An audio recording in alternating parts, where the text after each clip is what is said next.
इसमें हम लोग फोकस डिस्कशन ये पैकेज के ऊपर भी करेंगे, और उसमें आई थिंक कुछ चीज़ें एमएसएमईज के लिए वेरी स्पेसिफिकली बात की गई है, तो उसके लिए वी हैव एक्सपर्ट्स जो कि इसके बारे में बात करेंगे. So welcome everyone. I think without taking any more time, so like around we have close to like 200 participants already with us now on live. So we will hereby start the webinar now. So again, sir, not discussing much on that side. I'm directly will question to the experts. So I think पहला सवाल sir Ajay Thakur sir के लिए है. So Ajay sir, I think अभी का जो scenario है, corona या जो कोविड का टाइम हम लोग बात कर रहे हैं, बहुत सारी कंपनीज को प्रैक्टिकली बहुत डिफिकल्टी आ रही है, मे बी चाहे वर्किंग कैपिटल की बात करें या चाहे फंडिंग की बात करें या कॉस्ट जो है आई थिंक उसको बेयर करने की बात है, लेबर के इश्यूज हैं काफ़ी सारे उनके पास में. तो आई थिंक इस समय में फंडिंग एक बहुत ही आई थिंक इंपॉर्टेंट रोल है फंडिंग का, जो कि आई एम श्योर बहुत सारी कंपनीज आपको अप्रोच कर भी रहे हैं ये टाइम पे कि कैसे उनको फंडिंग मिले एसएमई प्लेटफॉर्म से, और मे बी इस समय में आई एम श्योर कि जो लिस्टेड कंपनी है वो कैसे अनलिस्टेड कंपनी के मुकाबले वेल प्लेस्ड हैं. तो थोड़ा अजय सी आई थिंक उसके ऊपर आप will need your inputs on that. Please sir, over to you.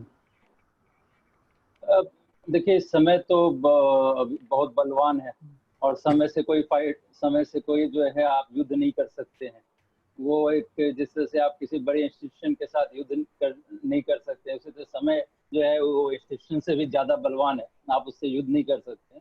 लेकिन आप वो सारे काम कर सकते हैं जो आपके बिजनेस को सुचारू रूप से चलाने में आपको मदद करे. हम जो है बराबर इस बात को एम्फेसिस करते थे और उस पर जोर देते थे इन बातों पे कि आप अपनी कंपनी को लिस्टिंग करा करके रखिए, ताकि आपके पास इक्विटी के रूप में कुछ फंड्स हर हमेशा आपके पास रहे, ताकि आप अपनी कंपनी को सुचारू रूप से चलाते रहें. अभी जो समस्या है, ये समस्या बहुत खराब है और हर व्यक्ति जो है, जो भी उनके पास फंड्स पड़े हैं, उसको आज वो कंजर्व करने की कोशिश कर रहे हैं, अपने पास ही रखने की कोशिश कर रहे हैं, ज़्यादा जल्दी डिप्लॉय करने की कोशिश नहीं करते हैं. लेकिन ऐसे समय में अगर कुछ भी फंड्स हमारे पास कहीं से भी आ सके, तो मेरे ख्याल से उसको अपनी कंपनी में लाने का हर संभव प्रयास करना चाहिए. और ये प्रयास जो है एक तरह से इस तरह से भी हो सकता है कि अभी आपके पास बिजनेस नहीं है, काम नहीं है, ज़्यादा आपके पास टाइम है, तो ऐसी सिचुएशन हमने देखी है विगत 6-7 सालों में, जहाँ पे प्रमोटर्स हर हमेशा हमें इस बात के लिए भी कोई ना कोई आप कह सकते एक्सक्यूज लेते थे कि अभी आजकल वो बहुत बिजी चल रहे हैं, इसलिए वो लिस्टिंग नहीं करा सकते हैं. मेरे ख्याल से ये एक ऐसा समय है जहाँ पे उनके पास भी समय है कुछ, तो वो इस समय को उपयोग करे कि किस तरह से वो अपने आप को लिस्टिंग करने के लिए तैयार हो सके, सारे डॉक्यूमेंटेशन करे, पेपर वर्क करे. आप लोग हैं, आप लोग इसमें सहयोग करें, सहायता करें उनको, और एक तरह से अपनी उनको जो है हमारे यहाँ पर लाने के लिए उनको सजग करें. ये एक बहुत जरूरी बात है और ये एक सही समय जब आपके पास फ्री टाइम हो, तो इन सब चीज़ों पे ध्यान देना चाहिए. इसके अलावा ये भी हो सकता है कि आने वाले 2 महीने में जब तक आपके प्रोस्पेक्टस बने, हमारे पास वो कंपनी और हम उसको अप्रूवल दे, शायद समय में कुछ आप चेंजेस देखने लग जाएंगे. निगेटिव अभी तक हमने देखा कि सारे निगेटिव फैक्टर्स काम कर रहे हैं. जहां भी जाए आप सिर्फ निगेटिविटी की बात हो रही, वो कहीं ना कहीं पॉजिटिविटी की तरफ उसका जो है घुमाव हो सकता है. कुछ मेडिसिन वगैरह के ऊपर काफी एडवांस स्टेज में बातें चल रही है, वो आ जाए और सडनली जो है सारी चीजें जो है एक पॉजिटिविटी की तरफ जाए. मेरे ख्याल से हमें उस समय के लिए अपने आप को तैयार रखना चाहिए. बीएससी में प्रोस्पेक्टस फाइल करके अप्रूवल लेकर के अपने आप को तैयार रखना चाहिए कि जैसे समय अच्छे हो, आपकी कंपनी में फंड्स का जो है आगमन शुरू हो जाए. और फंड का आगमन जब शुरू होगा, और इसके अलावा आज के दिन में बैंक के इंटरेस्ट रेट्स भी काफ़ी कम है, मेरे ख्याल से उसका भी उपयोग करें. कोलेटरल फ्री लोन की बात हो रही है, उसका भी आप लोग उपयोग कर सकते हैं. तो जितने भी आज के दिन में रिसोर्सेस अवेलेबल हैं, उन सबको एक्सप्लोर करें, ताकि आप जो है आपके पास अभी लिक्विडिटी क्राइसिस है, तो आप वो सारे मेजर्स लें जिसके चलते आपके पास लिक्विडिटी बने, जिस भी फॉर्म में लिक्विडिटी बने. उसके लिए ये सारी चीजें आपको करनी चाहिए. मेरे ख्याल से अपने डॉक्यूमेंटेशन, पेपर वर्क वगैरह सब रेडी करना चाहिए लिस्टिंग के लिए. और साथ में जो जितने भी फाइनेंशियल एडवाइजर उनसे मदद लेनी चाहिए कि कैसे आपको बैंक्स वगैरह में या दूसरे जो स्टेक होल्डर्स है उनके सामने आपको कैसे रिप्रेजेंट किया जाए। और भी अगर गवर्नमेंट के कोई भी चीजें आती है, जैसे अभी आपने बताया इक्विटी फंड्स के ऊपर भी बातचीत चल रही है, 10,000 करोड़ की कॉर्पस के साथ फंड ऑफ फंड्स बनाया जा रहा है जो आगे चल के 50,000 करोड़ होगा, तो उसकी भी तैयारी बहुत जोर शोर से चल रही है। लेकिन जब तक, क्योंकि गवर्नमेंट भी आज के दिन में अर्ज कर रही है, हम 7 साल से एसएमई प्लेटफॉर्म बनाए, हमने रिप्रेजेंटेशन किया स्टेट गवर्नमेंट को, हमने रिप्रेजेंटेशन किया सेंट्रल गवर्नमेंट को फंड ऑफ फंड्स बनाने के लिए। पहली बार ऐसा हुआ है कि इस तरफ कार्य हो रहा है और गवर्नमेंट जो है वो अर्ज कर रही है, गवर्नमेंट रिक्वेस्ट कर रही है एसएमई प्रमोटर्स को कि आप अपनी कंपनी को स्टॉक एक्सचेंज में सूचीबद्ध कराएं, हम आपके लिए रेड कार्पेट वेलकम देंगे, आप लिस्टिंग कराएंगे, अच्छी बात है। और एक चीज आप जरूर हमेशा ध्यान में रखें कि लिस्टिंग करने के बाद आपको और फर्दर इंटरेस्ट रेट में बेनिफिट मिलता है और बहुत सारे उसके साथ जो है बेनिफिट्स इन्वॉल्व होते हैं। मेरे ख्याल से ये सही समय, मार्केट में एक अस्थिरता आई थी, कुछ शॉर्ट टर्म इन्वेस्टर घुसे थे जिसने थोड़ा सा मार्केट जो है डवाडोल भी हुआ। उन चीजों को अभी हमें पीछे छोड़ते हुए एक पॉजिटिविटी की तरफ ध्यान देते हुए आगे हमको अपने मार्ग को प्रशस्त करना चाहिए और आगे देखना चाहिए, निगेटिव फैक्टर्स को पीछे छोड़ देना चाहिए। Well said sir, thank you. So जैसा अजय जी ने बताया कि लिस्टिंग कराने के बहुत सारे फायदे हैं, तो अभी के जो चैलेंजिंग समय में sir we can clearly see कि जो फायदे आपने बताए हैं, जो listed companies are much well placed than the unlisted companies, right sir? Yogesh ji, आपको मैं 3-4 एग्जांपल देना चाहूंगा स्टॉक मार्केट का। हाँ, रिलायंस इंडस्ट्री जब स्टॉक एक्सचेंज में लिस्ट हुई थी या सूचीबद्ध हुई थी तो वो कोई अच्छे समय में नहीं हुई थी, कोई उनको जानता नहीं था, वो बुरे समय में ही लिस्ट हुई। इन्फोसिस लिस्ट हुई तो बुरे समय में ही लिस्ट हुई। आप जितनी भी कंपनियों ने आज तक वेल्थ जनरेट किया है, आप अगर इंटरनेशनल प्लेस में देखें तो अगर आप देखें तो माइक्रोसॉफ्ट लिस्ट हुई तो कोई बड़े अच्छे समय में लिस्ट नहीं हुई थी, या एप्पल लिस्ट हुई तो कोई बड़े अच्छे समय में लिस्ट नहीं। ये सारे उदाहरण हैं कि ये सबसे बुरे वक्त में अपनी कंपनियों को लिस्ट कराए और अच्छे समय में उनकी वैल्यू जो है वो मेनी टर्म्स, मल्टीपल टाइम्स जो है वो उनकी वैल्यू अनलॉक हुई, जिससे उनको काफी बेनिफिट्स हुई, उनके एम्प्लॉयज को बेनिफिट्स हुई। और हमें ये हमेशा ये चीजें समझना चाहिए कि स्टॉक मार्केट डायनामिक नेचर का होता है, ये स्टैटिक नेचर का नहीं होता है। तो आप जैसे जैसे मार्केट में मैच्योर होते जाएंगे, आपकी वैल्यूएशन प्रॉफिटेबिलिटी के साथ मल्टीपल टाइम्स बढ़ेगी। तो ये प्रयोजन है कहने का कि आप इन समय को अपने लिए यूज कीजिए और ये एक सही वक्त है। चैलेंजेस जब होता है तभी वक्त सही होता है, अपने कंपनी को आगे बढ़ाए, लिस्टिंग कराए और दूसरे जो भी चीजें रिसोर्सेस है उसका पूरा का पूरा उपयोग करें अपनी कंपनी को आगे बढ़ाने। बिल्कुल sir, well said. So I think this very aptly it goes कि क्राइसिस क्रिएट्स अपॉर्चुनिटी। सो जैसा अजय जी ने बोला कि ये सही समय है लिस्टिंग करवाने का, तो आई थिंक उसके अब जो फायदे अभी हमने डिस्कस किए तो वो फायदे लेने के लिए हमको बिल्कुल उसके बारे में सोचना चाहिए। तो आई थिंक एक्सपीरियंस के लिए we have some listed companies promoters also, तो उनसे भी हम लोग बात करेंगे।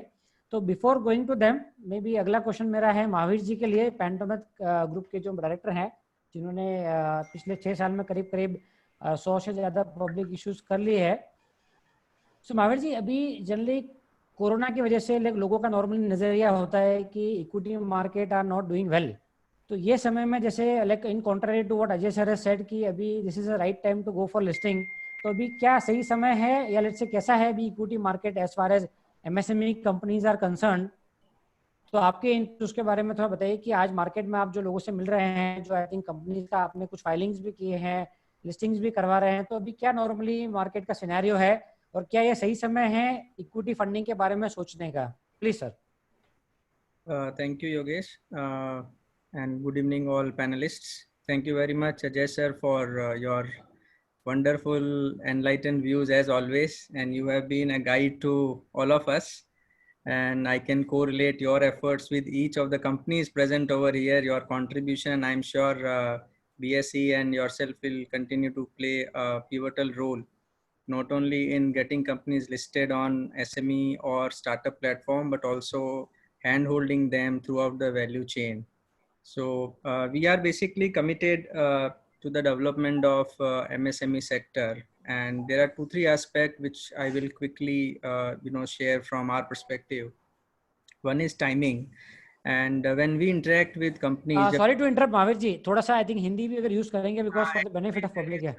there is some question from some of the participants. Yeah, They correct. requested to speak in English, so I'm just trying to balance. Okay, yeah, no problem. So that all can be benefited. But yes, so wherever, I think it's a very free platform, and I'm sure जो भी participants को लगे कि particularly कोई different way में जाना है, तो please feel free to your views. So हमने जो एक बात particularly है timing के बारे में, और अजय सर ने भी he has also given his perspective. When we speak with lot of businessmen in today's time, जब हम बात करते हैं लोगों से, खासकर आज के टाइम पे, तो एक जो सबसे बड़ा फैक्टर है कि टाइम सही नहीं है. आज के टाइम पे कैसे लिस्ट होगा, कैसे बात करें, कौन इन्वेस्ट करेगा. एक चीज जो one thing which we are experiencing, that lot of investors, lot of foreign corporations in particular, lot of overseas companies, lot of funds are looking at India as investment destination. जो global trade का norm है post Covid, तो उसमें I think अगर हम tax rate के हिसाब से बात करें कि इंडिया में one of the lowest corporate tax rate है. क्लाइमेट एनवायरमेंटली अगर बात करें तो India is a very safe jurisdiction. Stable government है, मास मार्केट है, चीप लेबर है, एंटरप्रेन्योरियल कल्चर है, ऑल रिसोर्सेज आप बात करें कोई भी अगर एक जुरिस्डिक्शन में, एक कंट्री में अगर मिलता है, I think today after this COVID, India tops the list. And as per our understanding, जो हम मीडिया में सुनते हैं या एक्सचेंजेस के माध्यम से जो हमको जानकारी है, या गवर्नमेंट डिपार्टमेंट से जो हम इंटरेक्ट करते हैं, I think both green field और ब्राउन फील्ड, नए और जो एग्जिस्टिंग प्रोजेक्ट्स में काफ़ी तादाद में फॉरेन इन्वेस्टमेंट आने की संभावना है. और मैं ये भी नहीं कहूँगा कि संभावना ऑलरेडी आना स्टार्ट हो गया है, और गवर्नमेंट के साथ भी काफ़ी एप्लीकेशंस अभी आई है नए प्रोजेक्ट्स के लिए, और एग्जिस्टिंग इंडस्ट्रीज में भी फॉरेन कोलैबोरेशन और पार्टनरशिप की काफ़ी सीरियस इंक्वायरीज लार्ज नंबर्स में है. Having said that, capital definitely is going to be scarce. आगे जाके कैपिटल मिलना उतना आसान नहीं होगा फॉर सम टाइम. और जैसा अजय सर ने कहा कि भाई we have to take the time as it is. हम शायद एक्सटर्नली कुछ नहीं कर सकते. गिवन प्लेटफॉर्म पे, गिवन कॉन्टेक्स्ट में हम क्या कर सकते हैं वो हमको सोचना है. सो नंबर वन, हमको डेफिनेटली कैपिटल रेज करना चाहिए. आज जो लार्जेस्ट ऑफ लार्ज कंपनीज है, including Reliance, Kotak, you name any company, शायद वो कैपिटल रेज की तरफ या तो they have already started raising or they are in process of raising. तो जो कंपनीज लिस्टेड नहीं है, अभी तक पब्लिक मार्केट में नहीं आ पाई है, शायद वो सोच रहे हैं कि वेदर वी शुड लिस्ट और not. I think as rightly put it by Ajay sir, those companies should seriously think of exploring coming to public markets. And it's all about taking first step. फिर आगे उसका जो sequence है वो roll out होते जाता है और चीज़ें बन जाती है. इवन पहले भी जब हमने SMEs में लिस्ट कराया था, I remember particularly Chemcrex, when we listed on BSE SME, the IPO got subscribed 55 times. And we and Girish bhai were on talk on third day along with Ajay sir, and we were discussing कि इतने सारे investors जो आए और आज तक उस company में ना केवल प्राइस मेंटेन है, बिजनेस ने ग्रोथ दिया है, प्राइस अप्रिशिएशन दिया है, और बिजनेस ने आई थिंक 4-fold इंक्रीज किया है. सिमिलरली अगर हम अल्ट्रा कैप की भी बात करें, आई डिस्टिंक्टली रिमेंबर कि एक बहुत ही छोटा सा हमने अटेम्प्ट किया था राजकोट में along with Bombay stock exchange, जहाँ पे नितेश भाई से मिले थे हम. और उस टाइम बहुत ज़्यादा जानकारी नहीं थी SME के बारे में, बहुत प्रिलिमिनरी समय था, बट कंपनी ने लिस्ट किया. कंपनी एक बहुत ही ब्रांड अवेयरनेस के साथ अपने आप को पोजीशन करती है गुजरात में, और अभी एक्सपांड भी कर रही है. फिर कंपनी ने दूसरी लिस्टिंग भी की अपने ग्रुप में से, तो दैट एंड कंपनी माइग्रेट भी हुई है. सिमिलरली शीतल कूल ने भी बहुत अच्छा एक्सपीरियंस रहा. तो कहने का मतलब है कि जो अपना एक्सपीरियंस है, इसमें एक सवाल, एक क्वेश्चन अगर मैं प्रीएम्प्ट करूं on behalf of my fellow participants, कि कई बार आता है कि कंपनी का प्राइस मेंटेन नहीं होता है. तो एक क्वेश्चन आता है कि भाई कंपनी की प्राइस मेंटेन नहीं होती है. जैसा अजय सर ने भी कहा कि कई बार इन्वेस्टर शॉर्ट टर्म के लिए आते हैं। तो मेरे हिसाब से कंपनी को जो कैपिटल रेज करनी होती है that is not one time initiative. और रिलायंस का जो एग्जांपल लिया कि भाई आज उन्होंने जब फर्स्ट आईपीओ किया था तो Reliance came with N IPO of less than 3 crore, 2.79 crore का आईपीओ था उस टाइम रिलायंस का। और आज वो देखिए, आज भी वो रिलायंस राइट्स इशू से 50,000 करोड़ का रेस कर रही है। तो ये एक ऐसा प्लेटफॉर्म है जो आपको हर टाइम, हर अच्छे बुरे टाइम पे फंड रेस करने का एक प्लेटफॉर्म देती है, अपने परफॉर्मेंस को ट्रांसपेरेंटली कम्युनिकेट करने का एक प्लेटफॉर्म देती है। राइट गवर्नेंस के साथ अगर हम स्टेप लेते हैं तो आई am sure this is a platform which is a life long platform which enables companies to raise capital. So to quickly sum up my views on this question, time खराब है definitely. एक बहुत बड़ा population है entrepreneurs का जो ये सोच के बैठे हैं कि टाइम खराब है, बाद में देखेंगे। लेकिन इसके बीच में एक पॉपुलेशन, एक छोटा पॉपुलेशन ऐसा भी है कि वो रादर डबल मेहनत कर रही है, ज़्यादा अग्रेसिवली काम कर रही है। और आज भी जो वो पॉपुलेशन में से बिलोंग करते हैं, जो हमारे साथ काम कर रहे हैं, हमारे जैसे और भी इन्वेस्टमेंट बैंकर्स के साथ काम कर रहे हैं, आई एम श्योर चाहे वो उनको प्री आईपीओ के रूप में फंड मिले, आईपीओ लिस्टिंग के टाइम मिले या पोस्ट आईपीओ मिले, उनको काफ़ी तादाद में फंड्स मिल रहे हैं। और अभी गवर्नमेंट का भी अनाउंसमेंट है, तो जो लोग रेडी रहेंगे, फास्ट मूवर रहेंगे, वो अपने पोजीशन में रहेंगे कि राइट कैपिटल रेस करें। एंड चाहे वो लिस्टिंग के बाद में हो या प्री आईपीओ के बाद में, प्री आईपीओ के तहत करें और listing as a second step रखें। बट आई थिंक कैपिटलाइजेशन के ऊपर अग्रेसिवली जाना बहुत ज़रूरी है ताकि कैश कंजर्व हो, एक एक्सटर्नल कैपिटल की हेल्प मिले इस टाइम में, और कंपनी जो चैलेंजिंग एनवायरनमेंट है उसको बीट करते हुए अपना सस्टेनेबल ग्रोथ करे। Great. Thanks, Maharji. I think very great thoughts. So what we can make out is this is the right time. I think we should look for this option equity raising. So I think, sir, the next question is to Mr. Nitesh Bhai from Ultra Cab. So Nitesh Bhai, I think maybe we are one of the initial companies, initial set of companies जो कि BSE SME platform पे हमने listing करवाने का decision लिया था। करीब 2014 में हमने लिस्टिंग करवाई थी। तो बिकॉज मतलब again even sharing my experience कि वो टाइम पे बहुत सारी कंपनी वर हेजिटेंट कि अभी सही समय है, लिस्टिंग करवाना चाहिए, नहीं करवाना चाहिए, let's wait for some time. So वो टाइम पे आपने लिस्टिंग करने का एक राइट डिसीजन लिया। आज हम लोग मेन बोर्ड पे आ चुके हैं, आपकी ग्रुप कंपनी भी कि हमने लिस्टिंग करवाई है। सो सर वो टाइम पे व्हाट वाज द थॉट, और मे बी आगे जाके अपने को व्हाट इज द एक्सपीरियंस आपका कैसा रहा, और मे बी स्पेसिफिकली इतना इनिशियल स्टेज में लिस्टिंग करवाने का मतलब वो टाइम पे आपका क्या, what was the motivation in fact to get listing, please sir. ऐसा था योगेश जी कि जब कंपनी इनकॉर्पोरेट हुई उस टाइम से मुझे अपनी कंपनी को बड़े बनाने का एक ख्वाब था। और अपनी कंपनी को शेयर मार्केट में लिस्ट करवाने का एक सपना था। तो उस तरह एक अवार्ड सेरेमनी में आशीष बीएससी के एमडी जो है आशीष चौहान जी, वो उस अवार्ड सेरेमनी में आए थे। तो उन्होंने मुझे मोटिवेट किया कि कोई भी कंपनी यदि बड़ी करनी है कोई भी कंपनी को, तो उसको शेयर मार्केट में अपनी कंपनी को लाना चाहिए। तो उसने मुझे मोटिवेट किया। और उसके बाद मेरी मुलाकात अजय ठाकुर जी से हुई थी। तो उन्होंने भी मुझे काफ़ी एश्योरेंस दिया और उसने जो इसका जो नॉर्म्स थे वो सारे मुझे समझाए। तो उस बेस पे मैंने अपनी कंपनी को लिस्ट कराने की सोची और उसके बाद मैं महावीर जी को मिला और पहले ही मुलाकात में हमने अपनी कंपनी को लिस्ट करने का मतलब मैंडेट साइन किया, एक ही मुलाकात। तो जो मेन फैक्टर था वो आशीष चौहान थे जिन्होंने स्टार्टिंग में मुझे मोटिवेट किया। Great sir, no wonder sir, I think I can correlate कि आज मे बी इंडिया के जो भी लीडर्स हैं, जो भी लिस्टेड कंपनीज हैं, जो भी आई थिंक जब अपन बात करते हैं कि टॉप 10 कंपनीज या top 10 entrepreneurs in India, so all are listed category, everyone's company is listed not only in India but even I think globally भी अगर अपन देखेंगे तो जो भी टॉप कंपनीज है सब लोग ने अपनी लिस्टिंग करा के ही वैल्यू अनलॉक किया है। So very I think right decision Nitesh bhai, many congratulations and compliments for that. Thank you.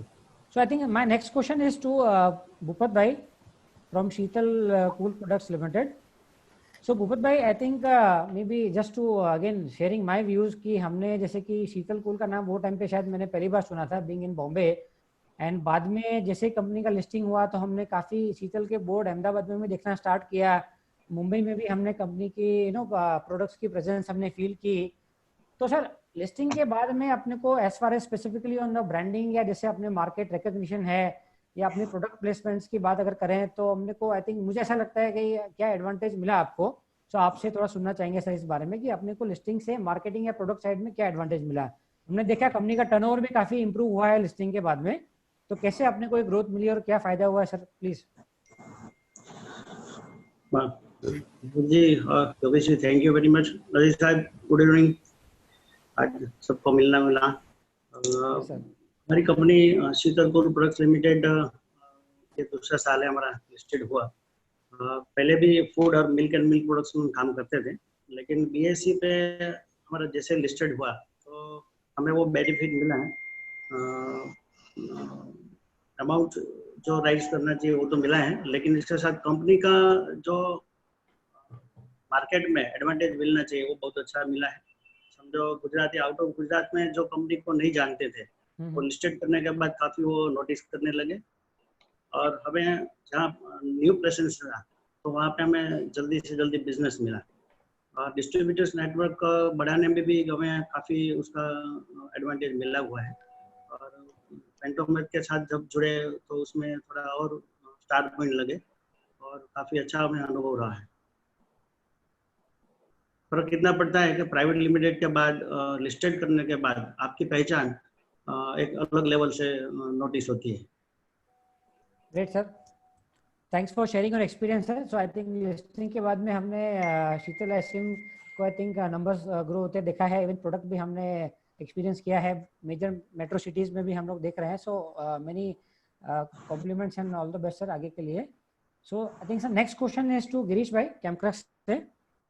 सो गिरीश भाई आई थिंक पिछले आई थिंक लिस्टिंग कराने के बाद में आई थिंक जो अपने नंबर्स जो फाइनेंशियल नंबर्स जो इम्प्रूव हुए हैं, सो आई थिंक जो ईयर ऑन ईयर जो ग्रोथ है वो आई थिंक काफ़ी ड्रास्टिकली ग्रो हुआ है पिछले 3 साल की अगर हम लोग बात करें तो केमिकल सेगमेंट एक चीज़ समझ में आती है सर कि चाइना में जो पोल्यूशन का एक इशू आया था उसके वजह से इंडियन कंपनीज को उसका फायदा मिला है। उसके अलावा भी मतलब आई एम श्योर कि अभी बिकॉज अभी मेक इन इंडिया हम प्रमोट कर रहे हैं और बहुत सारी फॉरेन कंपनीज जैसा महावीर जी ने बताया कि इंडिया में अभी बेस अपना शिफ्ट करने की कोशिश कर रहे हैं and they are looking forward for India. So chemical segment में भी आपको आगे क्या लग रहा है सर, आई थिंक कैसे स्कोप है और आप आगे बढ़ती हुई डिमांड को कैसे कोप अप करने का प्लान कर रहे हैं sir? Yeah, thank you first of all for all these compliments जो महावीर जी ने और आप सबने दिया, and really we are quite happy for the progress which we have made post IPO.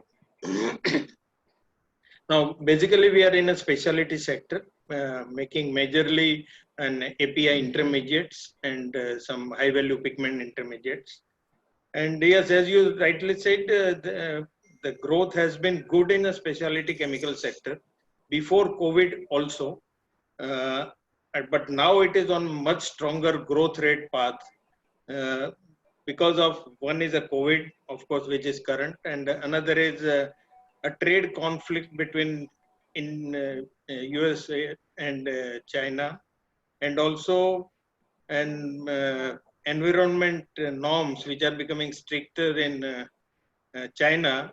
And as you might be aware that the President Xi Jinping is a chemical engineer like me, so he knows the subject very well.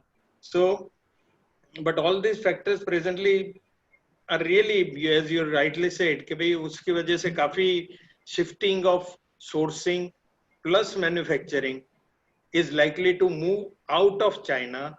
I will not say that it means to India, because I would like to clarify one thing, that there is quite a big competition in that also. Countries like other Thailand, Vietnam, and many, they are also in the market to grab these opportunities and take a part of the cake. Now, in order to take a bigger cake for India, and particularly I'll talk for a chemical sector and specialty sector. Okay. Anyone who is coming to, like many multinationals, they have basically a trend to outsource now rather than manufacturing. So in that, what they are looking for is, because we have been facing these questions from all our new inquiries, that what sustainability we have as an MSME, particularly, I will say. And for that, when they are particularly shifting from China, they would like to ensure that they don't repent again. So in the process, what happens is we have to always establish and give a confidence to our client that we have a strong supply chain. And for, I'll just under the present circumstances, how do we ensure the supply chain, particularly in our case? We have to have an alternate. There are long-term and short-term measures which we should take. Any company should take in the present circumstances. One is, I have started now. One is, if you have an Indian imports, you are much safer than others, right? Second is, if you have other than Indian but non-Chinese imports, you are still safer. But if you have a Chinese input also, then the things what I'm trying to say makes really a sense. And I already started checking on my supply because I have many Chinese vendors. I already started checking on the Chinese companies. Are they 100% Chinese, or are they JVs or some with foreign participants, right? Then as we know that foreign participants are trying to move out. So if it is a 100% Chinese company, then yes, I have a longer time to go for an alternate source. Right? Another is we go for an alternate source from other than China, other countries, and there we are trying to do what is a non-conventional country, which are not exposed to the world much, but still they have chemical facilities, and we have been able to find one particular input which was cheaper than even China, and it was for the first time for them, and in that country, some Russian country, you know. And these are some short-term measures which you should immediately do it. On a long-term basis, I think what you should do is either you go downstream, as Mr. Thakur also said, and Mahavir also said, that this is the time, Atmanirbharta also, and funding, everything included. This is the time you can go for a downstream integration. And another thing is, if you can't do it, you should, if you have a technical capabilities or technical knowledge, you can always develop a vendor for you, you know, and that is also very much possible in the present circumstances. And as Mahavir said, like brownfield or greenfield acquisitions, where again the funding is the need of the hour, and which I think the present, the whole focus presently in the economy is creating a liquidity. So I think that is what we must take advantage of. Yes. Thank you, Girish bhai. I think a lot of great insights there. The opportunity is there for our Indian MSMEs. So I think, sir, again, correlating with this, I think the next question is for Mahavir ji again. So Mahavir ji, normally when you have been talking to the clients or maybe जो companies के लिए आप काम कर रहे हैं, तो what are the common mistakes आपको लगा कि business करते हैं जो उनको obviously improvise करवाते हैं आप लोग, and then उसके बाद में कौन से business segments मतलब we must do और maybe उसके अंदर we should think about diversifying also.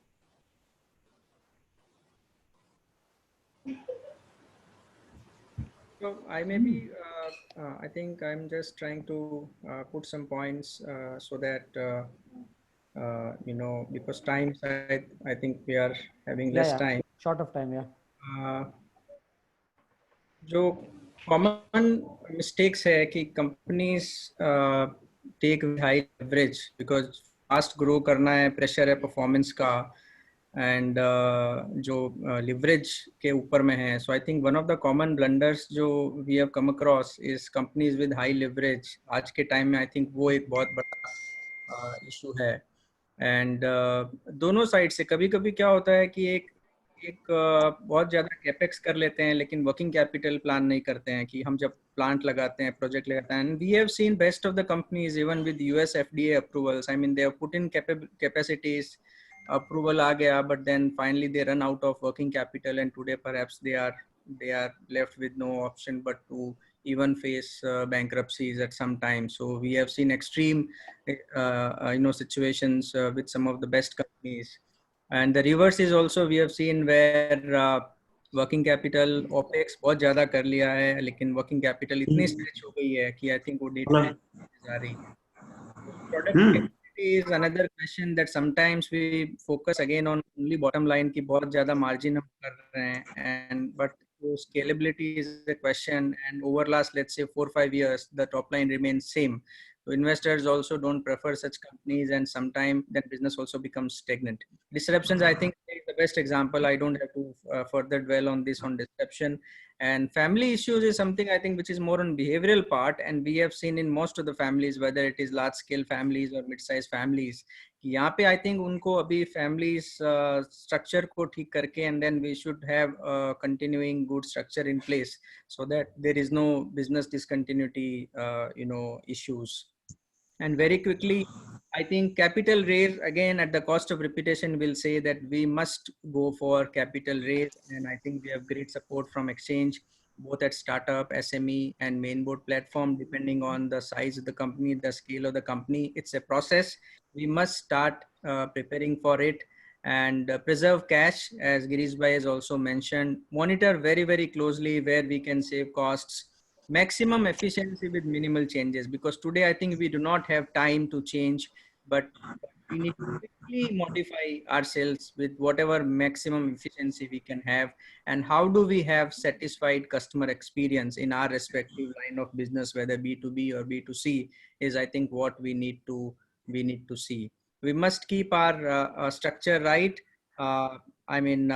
We will take questions later on, but complex structures are not preferred by investors where cross companies are there, fund flows are there. So we must have simple structure where investor can come either at the holding company or at the subsidiary company, and structure like this, definitely it will disincentivize the investor. And trust, we have spoken, and so quality is foremost. With speed and efficiency, and how do we reduce cost and preserve cash, is I think mantra for today's time. Yeah. So thanks, Mahavishji. I think as you talk about, I could correlate many companies, I'm sure, which will try to improve on this side.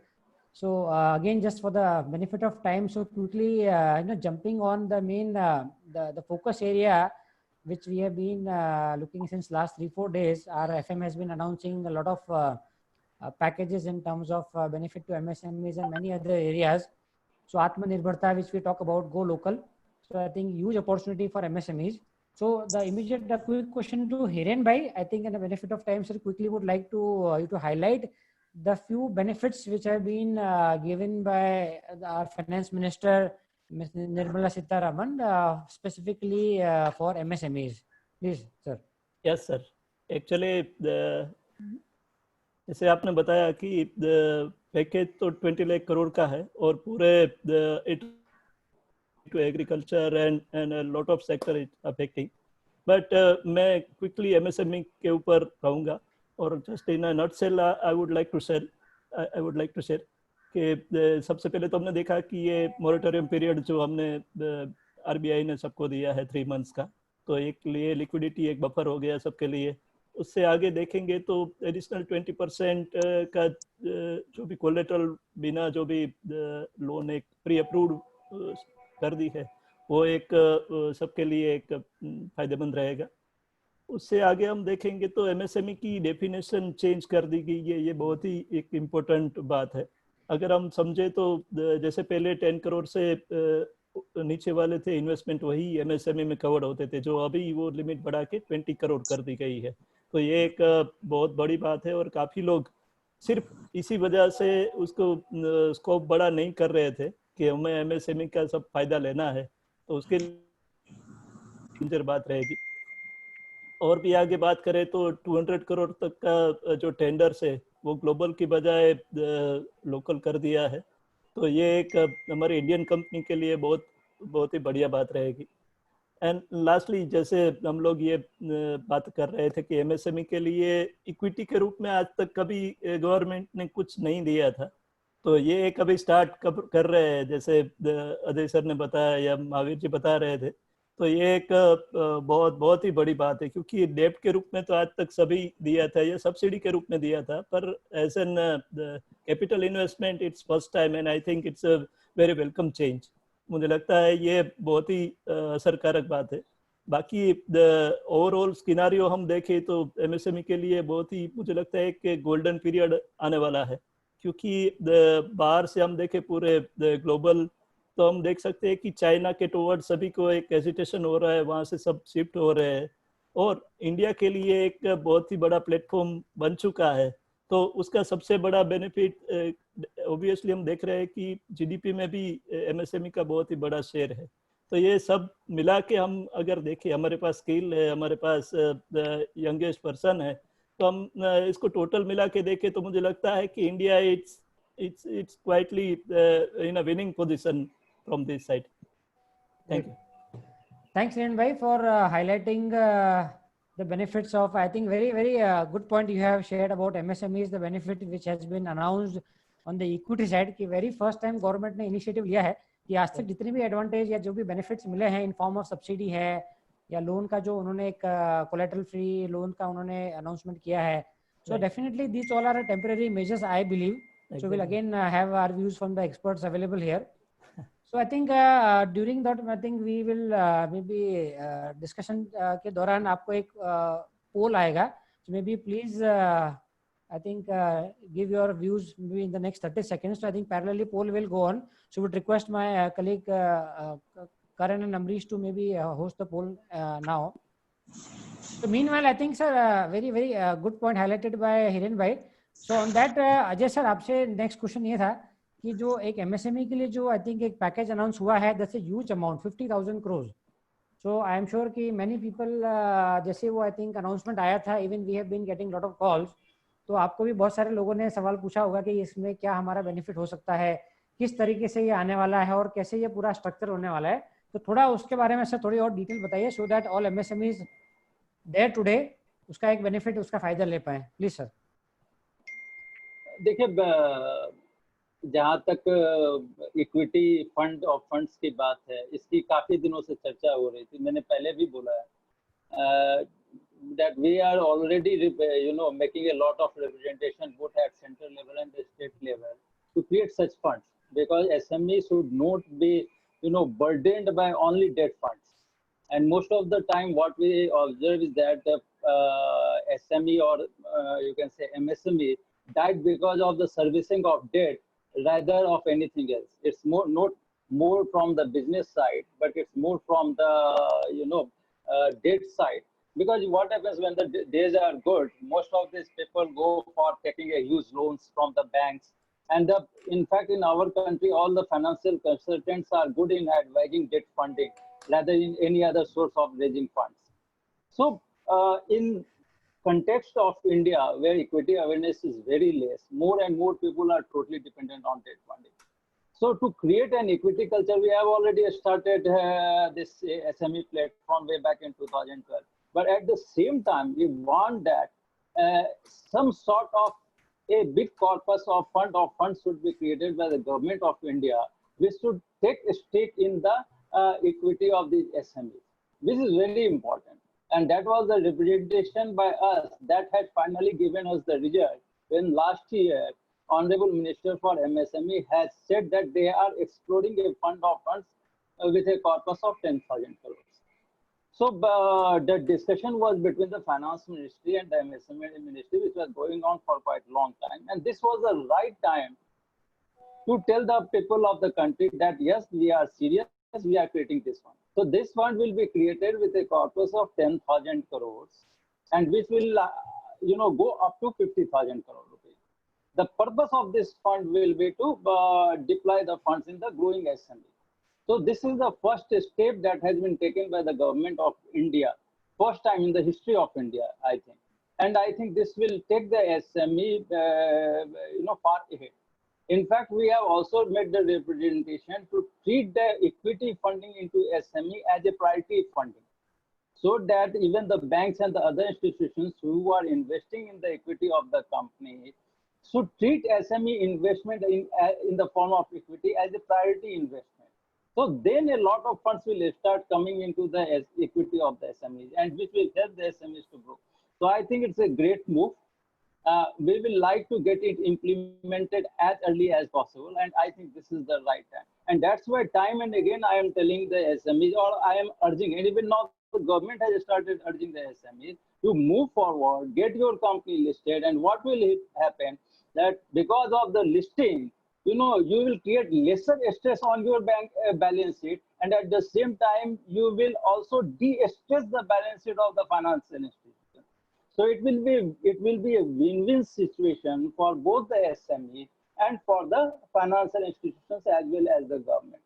So I think a great move, good move. Now it needs to be fastly implemented.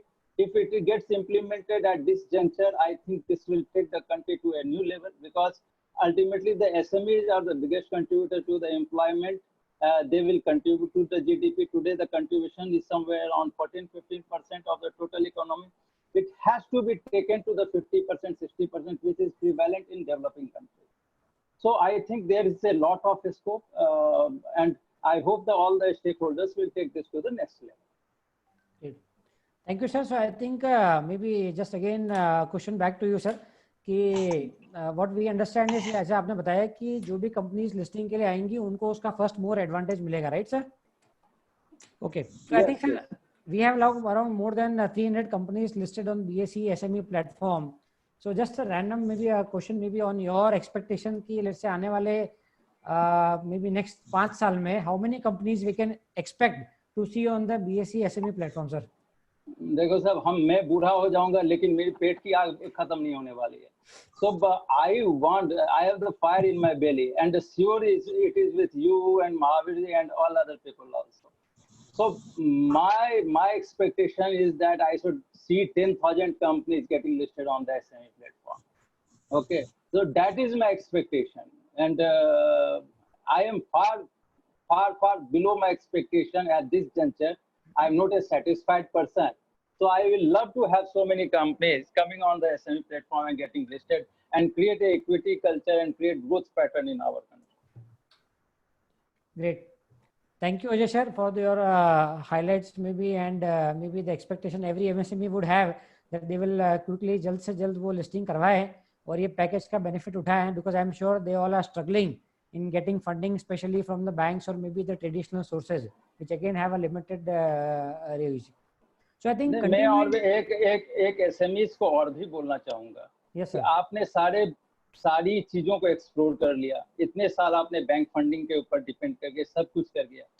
Listing से कोई तो खराबी होने वाली नहीं है. अपने कोई एसेट्स, प्रॉपर्टीज या प्रॉफिट्स वगैरह तो आप देने वाले नहीं है. वो सब तो आप बैंक को दे के आते हैं. आपके गले पे तलवार लटका रहता है. स्टॉक एक्सचेंज में लिस्टिंग करके आपको तो कोई घाटा होने वाला नहीं है. उल्टे जो आपकी जो सर्टिफिकेट जो एक कागज बन करके कहीं पे धूल मिट्टी खा रही होगी, उसको आप वजन देने का काम कर रहे हो, उसकी वैल्यू बढ़ा रहे हो, उसको करेंसी बना रहे हो. So please explore this platform and take yourself to the next level. I think that is very much important. Correct. So just to I think quickly share, sir, I think we have just run a poll which is saying कि would you like to avail the fund of fund package? So 91% लोगों ने बोला है कि sir they want to avail this package. So I am sure let's say 200 participant में से करीब 90%, 180 listings we are definitely getting, sir. So we would definitely expect a lot support from BSE, which anyways you are there, sir. So we could see so many companies coming on that side. So again, I think quickly just continuing the same MSME packages side, I'm sure Bhupat bhai want to say. Bhupat bhai, you want to say something? हाँ जी, ठाकुर साहब आपने अच्छी बात की कि एक BSE में listed तो होना ही चाहिए. हमें काफी अच्छा अनुभव हुआ है. वो अनुभव सबको भी होना चाहिए, और वो कैसे आगे बढ़ सकते हैं, और लिस्टेड होने से उसकी आगे जाने की रफ्तार बहुत बढ़ जाती है, जैसे हमारी भी बढ़ी है. तो बाकी तो आज का जो सब्जेक्ट है उसके बारे में खास आप कुछ गाइड करेंगे और अच्छा होगा. महावीर जी प्लीज आपसे रिक्वेस्ट है, आज का जो सब्जेक्ट है ना उसमें थोड़ा और प्रकाश मिले, कुछ और मिले. तो बाकी लिस्टिंग का बहुत अच्छा अनुभव हुआ है, और ठाकुर साहब को और आपको सबको मालूम है, और सबको भी ऐसा लाभ मिले वो भी हमारी एक अच्छा है. और जो साइड हमें भी कुछ और जानना मिले वो सर आई थिंक वो मे बी अभी अपन क्वेश्चंस में भी I think we have not finished that, so I think Ajay ji has actually to leave, उनको आई थिंक निकलना था, they have some other webinar, तो इसके लिए we thought to take this question पहले। Anyway sir I think continuing the same question, thank Bhupat bhai, we will take care of this. Next question I think इसी को continue करते हुए जो I think Ajay जी ने बताया। योगेश जी मैं लीव करूं अगर कोई? Sure sir, thanks for your insight and definitely we look forward for BSC for continuing support, जो कि 7-8 साल से आप दे ही रहे सर, आगे भी we expect much more from your side. Thank you sir. नहीं, मुझे योगेश जी आपसे और हमारे जो एकदम जुझारू नेता हैं महावीर जी, उनसे हमें बहुत आशा है। ठीक है, आप लोग आगे बढ़िए, मेहनत कीजिए और ज्यादा से ज्यादा कंपनियों को यहाँ लेकर के। Sure sir, we will meet your expectation, guidance, will do our best. Thank you sir.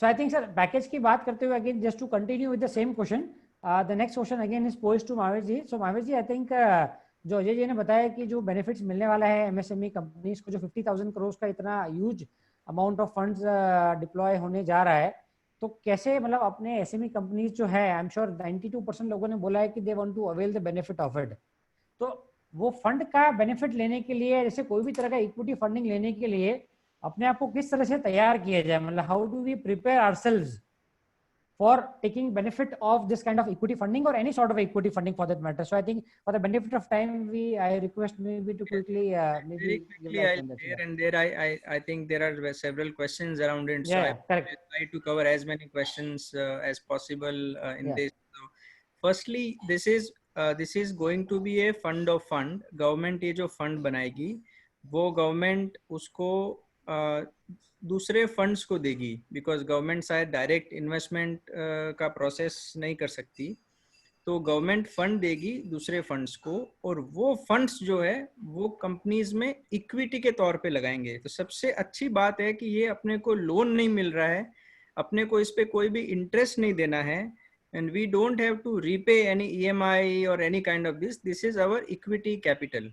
तो जैसे आज हम शेयर मार्केट में इन्वेस्ट करते हैं through share market I mean, या प्राइवेट इक्विटी जिसको बोलते हैं, तो ऐसे वो फंड्स इस फंड ऑफ फंड्स के थ्रू एसएमई कंपनीज में इन्वेस्ट करेगी।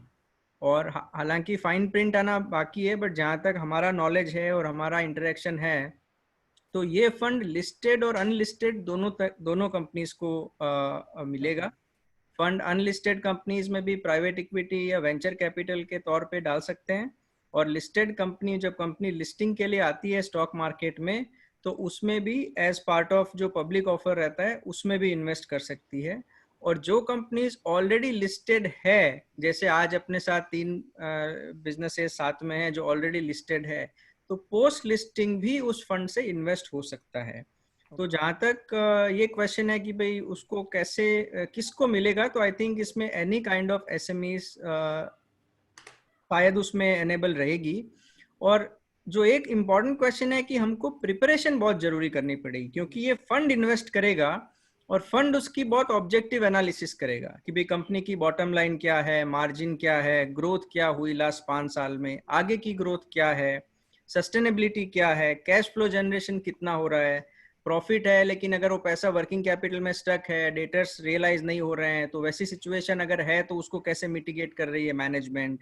B2C में है तो कस्टमर सेटिस्फेक्शन क्या है, एक्सपीरियंस क्या है, B2B में है तो उसका आगे ग्रोथ क्या है। सो एक बहुत ही अपने को ये जो बिजनेस रिलेटेड क्वेश्चंस को एनालिसिस, और इसीलिए हम आज बहुत तादाद में कंपनीज के साथ में जुड़ रहे हैं, उनको तैयार कर रहे हैं कि भाई हमारा जो एक इंफॉर्मेशन मेमोरेंडम बनाना है, हमको कंपनी को तैयार रखना है, पूरा हमको एनालिसिस करना है, स्वॉट एनालिसिस करना है, हमको हर तरीके में तैयार रहना है ताकि हम इसका फास्ट, बिकॉज देखिए वैसे देखें तो 10,000 करोड़ या 50,000 करोड़ कोई बहुत बड़ा अमाउंट नहीं है, जिस considering the number of business units we have, close to 70 million 7 crore SME units India में है एज पर गवर्नमेंट डेटा, और उसमें अगर हम 10,000 करोड़ की बात करें तो वो बहुत ज़्यादा बड़ा नंबर नहीं है। तो जो इसमें फास्ट मूवर्स रहेंगे, अर्ली मूवर रहेंगे, जो अपने यूनिट्स को तैयार रखेंगे, वो शायद इनका बेनिफिट्स ले पाएंगे।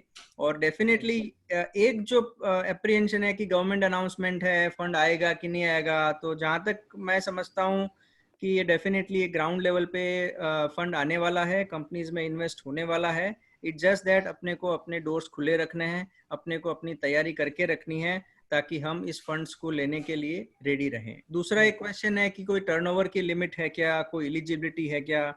तो और अभी तो गवर्नमेंट ने एसएमई की डेफिनेशन भी बढ़ा दी है, तो इसमें ऐसा कुछ नहीं है कि भाई मिनिमम टर्नओवर इतना होना चाहिए या ऐसा कोई क्राइटेरिया नहीं है। अपना बिजनेस वाइज अपने इंडस्ट्री में कैसा परफॉर्म कर रहे हैं, जो अपने एरियाज ऑफ इम्प्रूवमेंट है, जो वीक एरियाज है उसमें मैनेजमेंट की क्या एक्सप्लेनेशन हो सकती है, स्ट्रेंथ एरियाज जो है उसको हम कैसे और कैपेबिलिटीज को बिल्ड ऑन करके बिजनेस को आगे बढ़ाने का मैनेजमेंट का विजन है।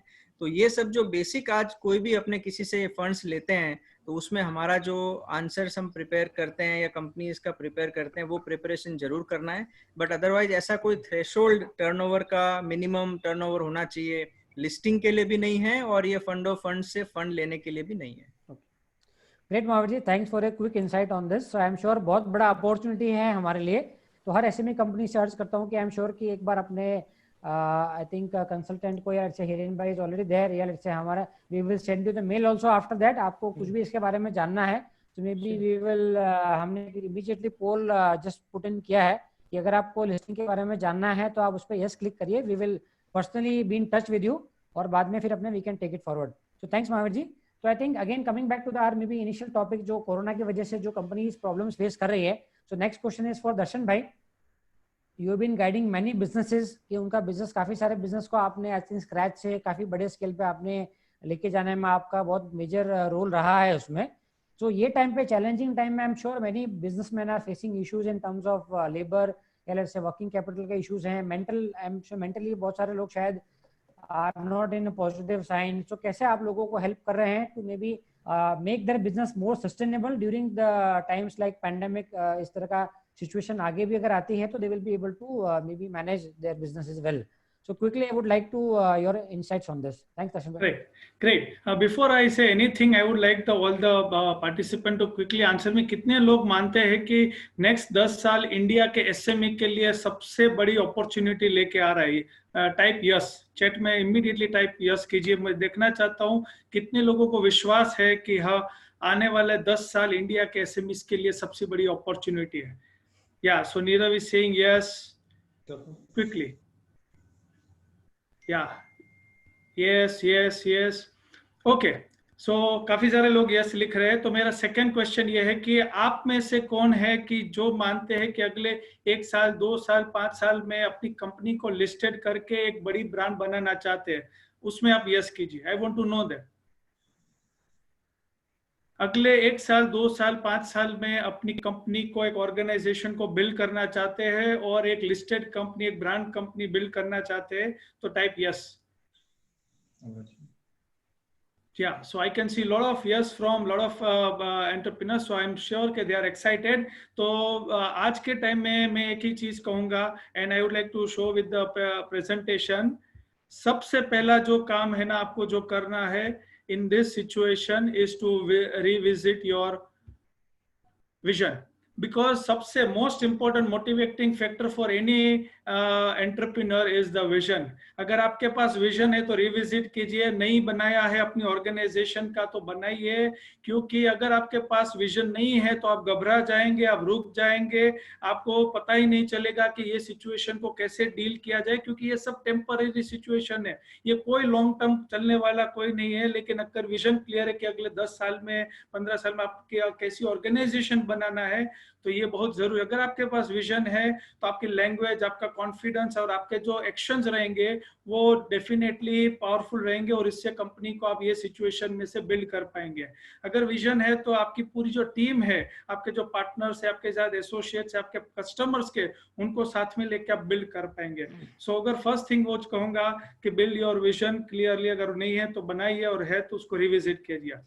सेकेंड थिंग, आज के टाइम में 90 एसएमईज के ज्यादातर दे डोंट हैव स्ट्रेटजी, उनके पास कोई प्लानिंग ब्लैक एंड व्हाइट नहीं है। अगर स्ट्रेटजी नहीं है तो आपके पास फोकस नहीं है, आप कुछ भी करते रहेंगे, कहीं भी भागेंगे और कोई भी बिजनेस के लाइक यू नो सिचुएशन में से गुजरे। So second thing I would like to say कि मेक अपना स्ट्रेटजी बनाइए।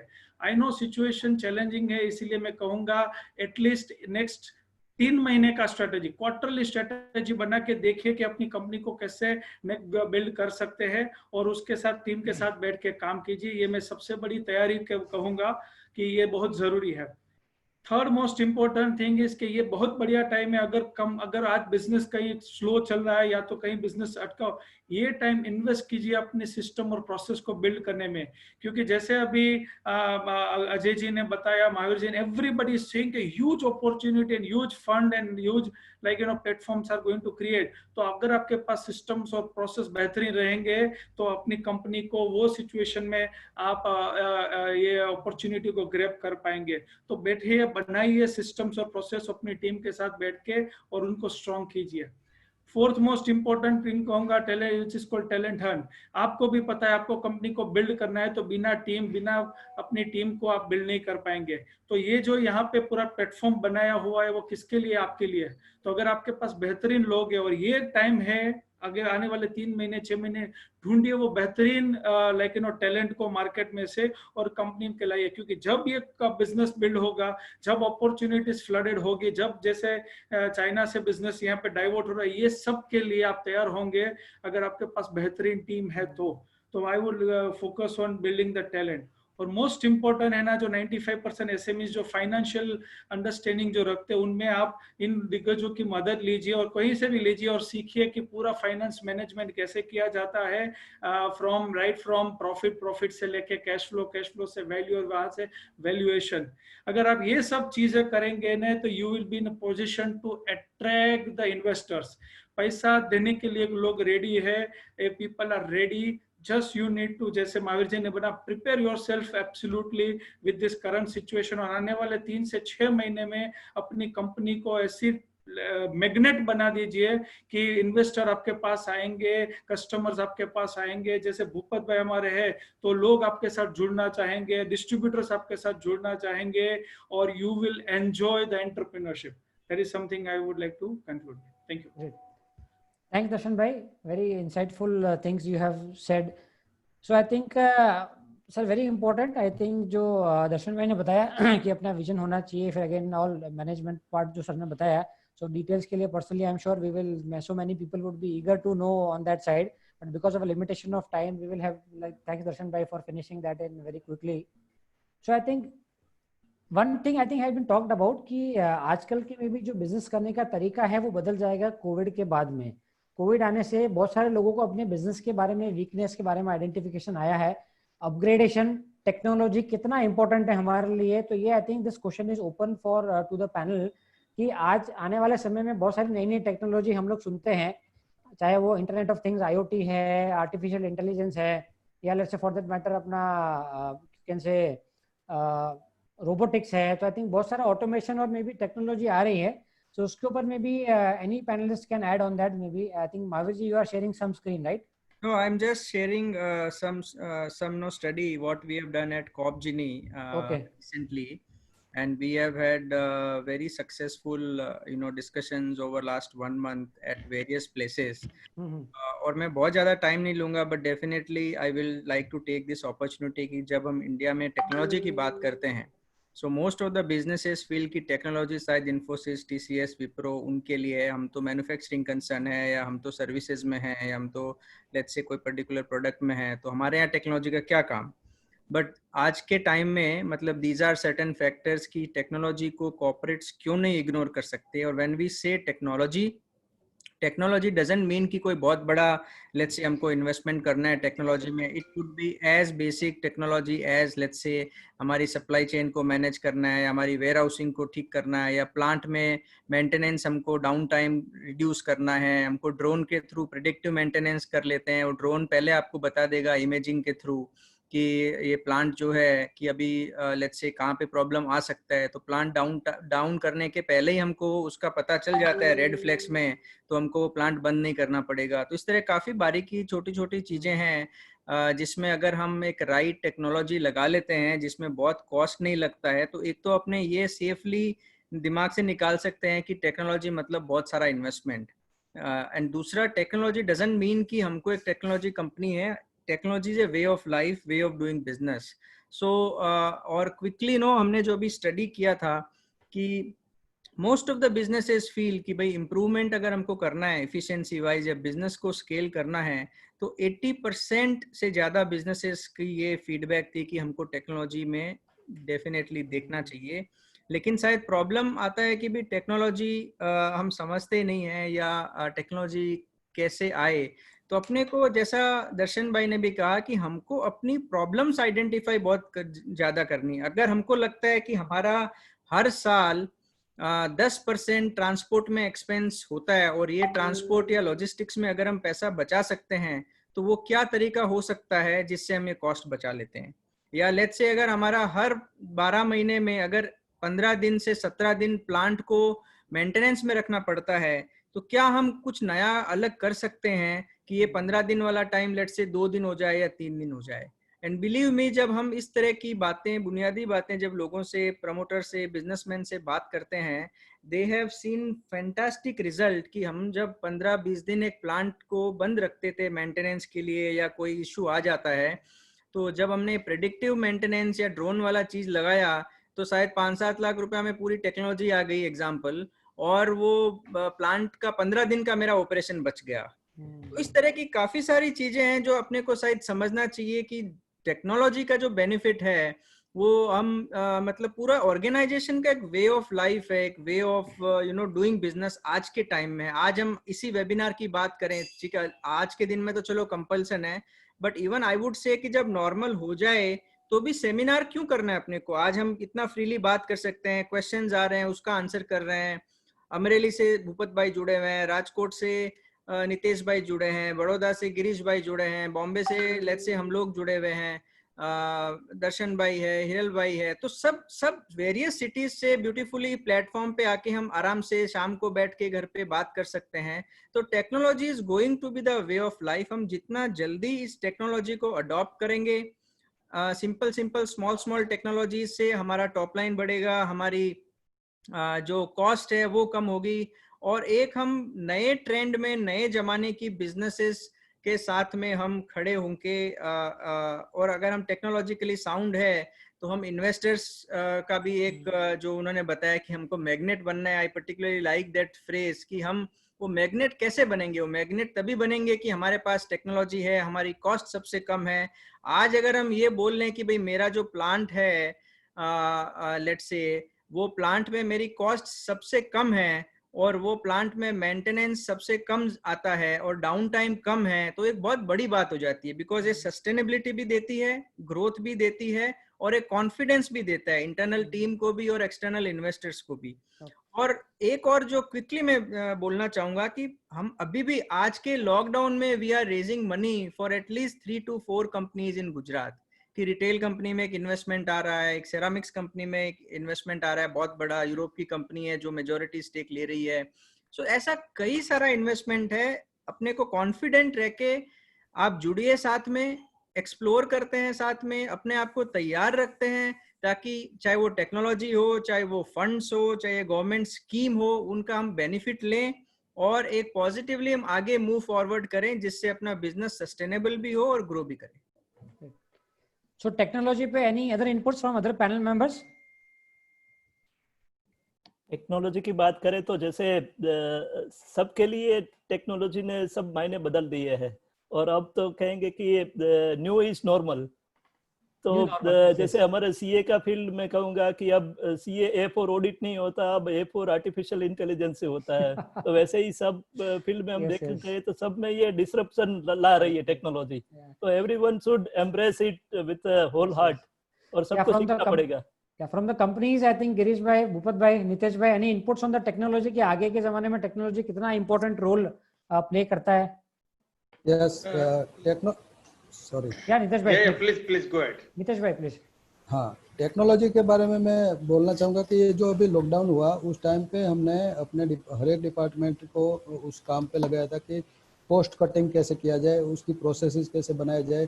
लास्ट 2 साल में हमने कितने कौन से डिपार्टमेंट में कौन से कहाँ एक्सपेंसेस हुए थे और आने वाले जो हम प्लान कर रहे हैं उसमें हम किस तरह से उसको कंट्रोल कर सके, तो उसके लिए क्या क्या प्रोसेस डेवलप किया जाए। वो बारे में हमने 10-15 दिन बहुत ही रिसर्च किया और हमने जो सिस्टम हमारी जो प्रोडक्शन में थी उसमें काफी इम्प्रूवमेंट किया। Great, sir. So Girish bhai, you wanted to add? Yeah, not exactly means Mahavir ji ने तो काफी बोल दिया, लेकिन I'll just tell my experience of a lockdown. I don't think we would have, because my factory is on, we being coming under an essential services. My factory was, we started production immediately after the first lockdown declared. But working, because our office is in Baroda, factory is 100 kilometers away. And working from home, there I realized the investment what we did in ERP, that is the digitization. You know, everything was on cloud. All my staff could work on the at home with their laptops, and that was really a good realization which we could make. Great, thank you, sir. That helps us in now deciding. This lockdown also helped us in deciding what is useful, what is not useful, where we can reduce the cost, which are the manpower resources which can be transferred to work from home on a permanent basis also. Correct. Yeah. So I think the next, I think public question भी मैं साथ में लेते जाता हूँ जहाँ पे relevant point लग रहा है मुझे. So I think एक immediate question आया था अभी एक one of the I think participant has given कि अभी जो सबसे बड़ा लेबर का जो चैलेंज है, जो माइग्रेंट लेबर्स हैं, जो majority of the companies are working on that basis, तो उसका चैलेंज में अपन कैसे I think we can overcome ये टाइम पे, how do we cope up with that? तो भूपत भाई, I think you belong to may be an essential segment again, आप एफएमसीजी में है, आपके जो स्नैक्स के प्रोडक्ट है, आइसक्रीम्स है, उनका प्रोडक्शन तो कंटिन्यूसली चालू है. सो आप ये टाइम पे आई एम श्योर कि लेबर कम है, डिमांड ज्यादा है, और मे बी तो कैसे आप मैनेज कर रहे हैं? थोड़ा सा आपके इनपुट इस पे चाहिए सर. योगेश जी, आपने एकदम सही प्रश्न पूछा है, बोला है कि अभी जो सिचुएशन है उसमें लेबर का काफी प्रॉब्लम है और आगे के टाइम में होगा. तो जैसे दर्शन में पूछा विजन, तो आपको पहले से कुछ इंटीमेशन होना चाहिए था कि ये जो सिचुएशन अभी खड़ी हो रही है तो आगे अपनी फैक्ट्री में, अपनी कंपनी में, अपने सेगमेंट में क्या होगा. तो मेरी कंपनी ने अगले 60 डेज के लिए मैंने अपना जो रॉ मटेरियल है वो प्रोक्यूर करके रखा हुआ है, और मैन पावर के लिए पहले से हमने 90% ऑटोमेशन पे काम किया है, लेकिन लेबर का कोई ऑप्शन है ही नहीं. अभी जो माइग्रेट हुए हैं ना, वो इन फ्यूचर अगले 6 मंथ में काफी कंपनी को नुकसान करेंगे, और जो प्रोडक्शन कैपेसिटी है उसमें भी शायद गिरावट आ सकती है. कई गुजरात में तो काफी यूनिट ऐसे है कि जो लेबर के हिसाब से अभी शुरू ही नहीं हो रहे, बाकी सब है उनके पास, लेकिन लेबर नहीं है. तो हमने उसको काफी हद तक मैनेज किया है. और बाकी हम महावीर जी ने तो आज जो बोला तो मैं तो इसे स्टक हो गया कि इतना काफी वो इंडस्ट्रीज के बारे में, यानी टेक्नोलॉजी के बारे में वो इतना बोले, अच्छे बोले. हमने ऑनलाइन मोबाइल ऐप ये कोरोना के टाइम अभी लॉन्च किया है, और हमें ऑनलाइन ऑर्डर मिल रहे हैं, जो पहले हम इसको यूज नहीं कर रहे थे. तो काफी अप्रिशिएट मिला कस्टमर की तरफ से. और अभी हमने इन्वेस्टर के लिए न्यूज़लेटर, वो भी डिजिटल अभी न्यूज़लेटर अभी बना जाए, और एवरी सैटरडे हम इसको पब्लिश कर रहे हैं, अभी लास्ट 2 सैटरडे से. तो सही है. और अभी लेबर के बारे में आपने जो बोला वो काफ़ी मुश्किल अभी भी है, और आगे जाके काफ़ी इंडस्ट्रीज में, खास करके फूड्स और स्नैक्स इंडस्ट्रीज में मुश्किल वाली तकलीफ है, लेकिन देखते हैं आगे क्या होता है. और मेरी कंपनी में मैंने थोड़ा मैनेज किया हुआ है कि उसको मैं 70-80% तक उसको मैनेज कर सकता हूँ. वो उसका एक ही रीज़न है, अगले 6 मंथ को हम उसको देख रहे थे, अगले 6 महीने में क्या होगा. तो जैसे ही कोरोना का प्रकोप स्टार्ट हुआ और लोगों को लगा कि ये मुश्किल आने वाली है, तो वो हमें लगा कि उसको थोड़ा मैनेज करने के लिए हमें काफ़ी लेबर को उसको खाने के लिए, रहने के लिए, और उसको अगले 6 महीने का, तो उसको हमारी कंपनी में उसको कोई तकलीफ नहीं होगा, वो उसको हमने रियलाइज करा है, और अभी वो हमारे साथ सही तरह से काम कर रहे हैं. और technology is best. Mahavir ji ने जो बोला है वो मैंने तो आज नोटिंग पॉइंट बना दिया है. तो उसको और अच्छा टेक्नोलॉजी को यूज करके हम कैसे अपने बिजनेस को वेल सेट कर सके, तो अच्छा हुआ. और आज के वेबिनार में मेरे को भी काफी कुछ नोटिंग पॉइंट मिले हैं, और आपने बहुत अच्छी टीम आज साथ में बिठाई है कि जो पॉइंट्स अचानक से आ गए कोविड के साथ साथ, वो नॉलेजेबल है. बिल्कुल sir, thank you sir. I think अपनी कोशिश यही है सर, जितने एमएसएमई जो हमारे साथ जुड़े हैं सबको फायदा मिलना चाहिए. तो I think immediately going to the next question जो कि एक पार्टिसिपेंट ने पूछा है, वेरी इंपॉर्टेंट क्वेश्चन. हम लोग बात कर रहे हैं कि कॉस्ट रिडक्शन करना चाहिए, सेविंग्स करनी चाहिए, प्रोसेस इंप्रूव करनी चाहिए. तो कॉस्ट कटिंग वगैरह कैसे किया जाए उसके ऊपर एक क्वेश्चन है कि how do we please guide about the cost cutting and saving and improving the process. So on that side आपके एंड से anyone would like to contribute? Darshan भाई, you have been talking to many companies और may be anyone of the companies जो already अपनी companies में cost cutting process कर रहे हैं. सो नितेश भाई ने टू सम एक्सटेंट बताया उसके अंदर, और भी may be further additions are welcome.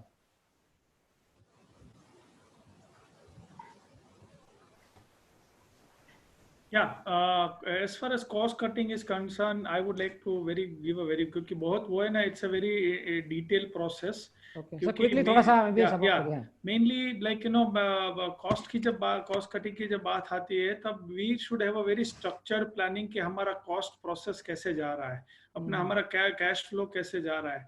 Because क्या होता है कि मेनी टाइम्स हम अभी अंडर प्रेशर आके कहीं कहीं cost like we try to eliminate cost और वो फिर वो बैकफायर होता है. Correct. So that is very important for the SMEs to understand कि आपका कॉस्ट का जो प्लानिंग है, आपका बजट एक्सरसाइज कीजिए. एंड यू शुड नो कि अभी जो one of the very great person जो रामचरण करके जो है बहुत बड़े बिजनेस कोच है, उन्होंने बताया था कि आपका planning your cash flow has to be maintain on weekly basis. अभी वो टाइम गया कि आप एक महीने के every month you use to check your profit and loss and cash flows. It's a time for to plan on weekly basis कि आपका पैसा कहाँ से आने वाला है, आपका पैसा कहाँ जा रहा है और कौन कौन सी हो रही है. ये टीम वर्क है, क्योंकि कॉस्ट का process can only be done with the team. तो टीम के साथ बैठिए और पूरी समझिए सिचुएशन को, और ये ओपन शेयरिंग कीजिए टीम के साथ कि हम ये क्या सिचुएशन में और मैं कहाँ कहाँ पे अपना कॉस्ट को रिड्यूस करना है. So that's something I would suggest. या that's open question. Anyone else would like to add? और कोई इसमें अगर कंट्रीब्यूट करना चाहे तो you are welcome. Any panelist? Maybe Nitesh bhai, you can share your experience, how you have reduced cost. आपने कैसे कम किया, कुछ प्रैक्टिकल क्विकली एग्जांपल दे सकते हैं? हाँ, हमने ऐसे किया, जो एक प्रोसेस बनाई हमने, जो स्क्रैप जो हमारी फैक्ट्री में जो होता था उसमें भी हमने एक प्रोसेस बनाई कि जो पहले 5% जो स्क्रैप होता था वो आज की डेट में 1.5% पे हम लोग लेके आए. उसके लिए छोटी मोटी मशीनें लगाई. पहले हमने प्लानिंग किया था और लास्ट 20 अप्रैल को जो हमारा फैक्ट्री 40% पे यूटिलाइजेशन चालू हो गया था. तो वो एग्जैक्टली हमने उस पर वो कंट्रोल कर लिया है. और दूसरा, जो ट्रांसपोर्टेशन में जो हमारी कॉस्ट जा रही थी, तो 2 साल में जो हमने पूरा एनालिसिस किया और लिस्ट निकाला कि कितना कितना एक्सपेंस हमारा ट्रांसपोर्टेशन में जा रहा था. तो उसके लिए हमने जो बड़े बड़े ट्रांसपोर्ट जो दूसरे और ऑप्शन थे, वो काफ़ी ऑप्शन से हमने कोटेशन लेके भी उसका एक हमने बनाया. तो उससे हमारे जो कोटेशन में जो हमने डिफरेंसेस पाए, तो उसमें 0.25% से 0.5% तक उसमें भी हमें देखने को मिला. वैसे अलग अलग डिपार्टमेंट में ऐसे हमने हर एक डिपार्टमेंट में, जैसे जो बाहर से लेबर आती थी उसकी कॉस्ट कितनी लगती थी, जैसे रॉ मटेरियल के उतारने चढ़ा, जो लोडिंग करना अनलोडिंग करना, तो उसके लिए बाहर से जो लेबर आती थी उसकी कॉस्ट कितनी होती है और अपनी लेबर जो है उसको कैसे यूटिलाइज करके उसमें हम लोग कर सके. तो ऐसे काफ़ी चेंजेस हमने किए हैं. तो उससे काफ़ी देखने को मिला है उसका फर्क. Great sir. So I think last 2 questions we will be now taking because already we are running out of time. So सभी attendees को I would request कि आपके अगर कोई questions है तो please put in that question answers का जो option आ रहा है वहाँ पे आप put up करिए. So the next question is again maybe open for all panel members कि अभी के time पे how much marketing is relevant. आपके जो product है I am sure बहुत सारे लोग B2C में भी हैं. And for the benefit of the participants कि आज के ज़माने में मार्केटिंग कितना इंपॉर्टेंट है, अगर करना है तो क्या मोड होना चाहिए, किस तरीके से मार्केटिंग को टेकअप किया जाए. Please sir, would like to take up? Maybe I can quickly add my view and then so marketing definitely is an essential part of business, तो उसको continue करना चाहिए. But the ways of marketing definitely have to be reviewed. कि अगर हम television channels में add देते थे या होर्डिंग्स लगाते थे, तो शायद आज के टाइम में वो बजट मार्केटिंग पे स्पेंड ना करके हम क्या सोशल मीडिया या डिजिटल मीडिया का सहारा ले सकते हैं, जैसे भूपत भाई ने भी बताया और गिरीश भाई, नितेश भाई ने भी बताया कि भी कॉस्ट को कंट्रोल करना बहुत ज़्यादा ज़रूरी है. तो और आज के टाइम पे जब वैसे भी अगर हम बाहर नहीं निकल रहे हैं तो न्यूज़पेपर में ऐड देने की जगह मोस्टली हम ई न्यूज़पेपर ही पढ़ रहे हैं, तो वहाँ पे कॉस्ट भी कम होती है और व्यूअरशिप भी ज़्यादा है। तो पहले जो एक पैटर्न था कि भाई हम डिजिटल में शायद कवरेज नहीं मिलता था तो हमको ऑनलाइन में भी ज़्यादा नहीं मिलता था, तो वो कॉस्टली उसमें जाना पड़ता था। बट आज के टाइम पे अभी एक बहुत बड़ा बेनिफिट हो गया है कि वो डिजिटल ऑनलाइन का कॉस्ट भी बहुत कम हो जाता है, 1/10 या मे बी उससे भी कम हो जाता है, और रीच उससे और ज़्यादा 10 टाइम्स मिल रही है। तो मार्केटिंग डेफिनेटली स्टॉप नहीं करना चाहिए, और आई थिंक अगर कोई स्टॉप कर रहा है तो शायद कहीं ना कहीं कुछ फंडामेंटल मिस्टेक हो सकती है। मार्केटिंग डेफिनेटली करनी चाहिए, बट नए जमाने के नए तौर तरीके के साथ कम कॉस्ट में ज़्यादा इफेक्टिव कैसे मार्केटिंग कर सकते हैं, वो अगर करेंगे तो आई एम श्योर प्रोडक्ट डिमांड भी बढ़ेगी, कस्टमर में रीच भी बढ़ेगी और कॉस्ट भी अपनी बच जाएगी। डन, थैंक्स महावीर जी। और कोई इनपुट ऐड करना चाहेगा एनी पैनल मेंबर? भूपत भाई, आई थिंक मे बी आपका एफएमसीजी प्रोडक्ट है, तो आप मार्केटिंग कैसे कर रहे हैं अभी? जैसे एक तो आपने बताया कि आप ऑनलाइन ऐप की तरीके से कर रहे हैं, और क्या आप टूल्स यूज करते हैं मार्केटिंग एडवर्टाइजमेंट के लिए ये समय में और आगे आने वाले समय में जो आप करने वाले हैं? सोशल मीडिया मैक्सिमम यूज कर रहे हैं हम, और महावीर जी ने जैसे बताया कि प्रेस से ज्यादा और इलेक्ट्रॉनिक मीडिया से ज्यादा डिजिटल इज द बेस्ट। उसमें आपकी कॉस्ट एवरेज 1/3, आप 30-35% कॉस्ट में आप तो मैक्सिमम लोग तक पहुंच सकते हैं। और स्पीड से मार्केटिंग, अपना स्पीड से एकदम बोलेंगे डबल से ज्यादा स्पीड से अपना मार्केटिंग होता है। और मेरा मानना है कि अगले 5 साल में जितना भी बेस्ट हो सके हम डिजिटल मार्केटिंग करेंगे वो सबसे अच्छा रहेगा। और हमें अभी लास्ट जो अनुभव हुआ कि हमने analysis of entire year cost, पूरी साल में हमने कितना बजट दिया, तो उसका हमने जो एनालिसिस किया उसमें हम एक कोरोना के हिसाब से अभी ये जो टाइम था उसमें हमने ये खास रिसर्च किया कि अगले 1 साल में उसका मिनिमम 10 से 20% हम उसका बजट कम करके वही मार्केटिंग डिजिटल करके उसको सेविंग करेंगे। बहुत बढ़िया, थैंक यू भूपत भाई। तो आई थिंक बहुत सही, आई थिंक महावीर जी ने और मे भी भूपत भाई ने बताया कि मार्केटिंग जरूर करना है, बट उसका जरिया थोड़ा सा हमको भी चेंज करना चाहिए। जो समय चेंज हो रहा है वो टाइम के साथ साथ हमको भी अपने तौर तरीके चेंज करना है, और अगेन टेक्नोलॉजी का बहुत बड़ा योगदान है यहाँ पे, रोल है यहाँ पे। So I think sir quickly just last question I will be taking on this. Sir equity side में लेट्स से जो इनिशियली अजय जी ने बताया, थोड़ा महावीर जी ने भी ऐड किया, और जो तीनों कंपनीज के प्रमोटर हैं गिरीश भाई, भूपत भाई और नितेश भाई ने बताया कि लिस्टिंग से क्या फायदा हुआ है उनको। इक्विटी फंड रेजिंग के आई थिंक गवर्नमेंट भी काफी फोकस कर रही है कि जो नया 50,000 करोड़ का जो फंड क्रिएट किया है वो भी सारी कंपनीज को देने वाले हैं। तो आज भी मतलब not only talking about listing but overall equity market की बात करूंगा मैं, कि आज भी लोग हेजिटेट हैं कि इक्विटी में भी आईपीओ लाना है नहीं लाना है, may be third party intervention बढ़ जाएगा, मे बी थोड़ा सा जो कहीं ना कहीं में भी एक एप्रीहेंशंस है। तो हिरेन भाई जस्ट स्पेसिफिक में भी आप और may be any other panelist can also add in this कि आप जब क्लाइंट से बात करते हैं, आई एम श्योर आप तो काफी एग्रेसिवली लोगों से बात कर रहे हैं, तो नॉर्मली क्या हेजिटेशन है, किस वजह से लोग आगे नहीं आ रहे हैं? इतना अच्छा अपॉर्चुनिटी अपने सामने अवेलेबल है तो उसको भी यूज करने के लिए डेफिनेटली ये सब चीजों से हमको जाना पड़ेगा। सो हिरेन भाई quickly your inputs on this. सही है सर, उसमें मैं 2 बातें कहूँगा। सबसे पहले तो जैसे हम अपने यहाँ पर कल्चर देख रहे हैं, तो एक तो अपनी बुक्स इतनी सफिशिएंट नहीं होती है। हम लोग बिजनेस में बहुत ही माहिर है, बिजनेस पूरे दुनिया भर का कर लेते हैं, पर बुक्स के मामले में बहुत ही पिछड़े हुए हैं। बुक्स अपनी नॉट अप टू मार्क, और क्या कहे मतलब हम लोन भी लेने जाते हैं तो वहाँ पर भी हमें LIP वगैरह जो लो इनकम प्रूफ वगैरह होते हैं उसके ऊपर काम चलाना पड़ता है। तो मतलब हम लोग ये नहीं होने देते। और दूसरा एक मेजर रीजन है कि मतलब बुक्स में तो हम है ही बिग, और दूसरा है कि हम लोग ना मतलब पूरा अपना कंसंट्रेशन टैक्स कैसे बचाए उस पर ही फोकस रहता है। तो जैसे GST कहाँ से बचाए, इनकम टैक्स कहाँ से बचाए, तो बिजनेस करना है पर नॉट ऑन द बुक्स। तो ऑफ बुक्स काफी ट्रांजेक्शन होता है। तो ये सबसे बड़ी बात है कि ये हमें चेंज करना होगा। ये एक बार ये मानसिकता चेंज करनी होगी, तभी हम आगे बढ़ पाएंगे। और दूसरा जैसे आपने बताया कि थर्ड पार्टी इंटरवेंशन को, तो वो सबको एक डर लगता रहता है कि अगर हमने IPO ला दिया तो फिर कल सुबह हमारे माथे पे कोई आके बैठ जाएगा, तो ये एक डर सा रहता है। Yes, yes. और तीसरा ये भी कारण है कि सब लोगों को ये अवेयरनेस नहीं है कि ये सारे भी हमें ऑप्शंस अवेलेबल है। जैसे ये कोई प्राइवेट इक्विटी हमारे पास आ सकती है, या फिर हम आईपीओ ला के मतलब एट दिस स्केल हम आईपीओ भी ला सकते हैं, ये सब सोच ही नहीं सकते। करेक्ट। थैंक्स हिरेन भाई। So I think that was the last question, but I think एक और क्वेश्चन मैं लेना चाहूंगा जो मुझे लग रहा है कि बहुत ज्यादा रिलेवेंट है, जो एमएसएमईज जानना चाह रहे हैं। सो आई थिंक ये this is specifically for Mahavir ji.